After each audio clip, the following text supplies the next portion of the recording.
来是这个彰化市有一对爸仔囝，2019年服用着抗气流的药了后，前后出现着免爆性的肝炎，所落来变肝癌过往路。家属认为，爸囝两人拢是因为食抗气流的药伤着肝，才来死亡，所以向药害救济基金会来申请药害的救济。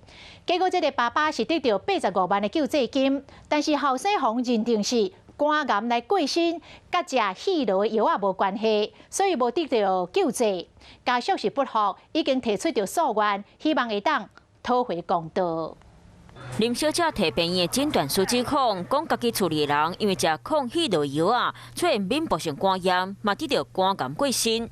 肺结核的治疗，结果就一个爆肝，然后一个是疗程结束之后肝癌。林小姐讲，做校车司机63岁爸爸，2019年检查发现有气流，9月开始食抗气流药不过刚食4个月就出现免爆性肝炎，住院半个月就过身。和爸爸住做伙37岁小弟，嘛互认定有暗早期气流感染。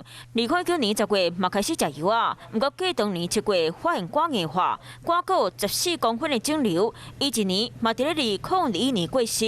B 肝的患者，他治疗肺结核的用药期间应该要搭配超音波检查，而不是只有抽血。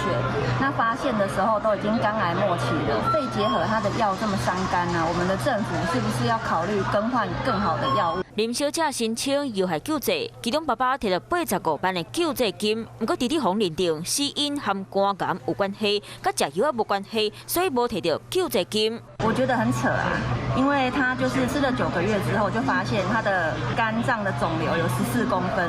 林小姐讲，已经提起诉愿，希望弟弟的案件卖当有理赔。那个不是在治疗肺结核，那个叫乙王线头药。对，那乙王线头药单一处方会产生这个肝毒性的比例就相对低很多了。根据药害救济基金会统计，这5年来药害救济理赔案，科技药前10名，林小姐爸爸食的内底3项成分都排伫咧第2名。5年来申请理赔有通过案例到35件，所以家属希望政府会当更加注重抗气流药对人体有大大的伤害。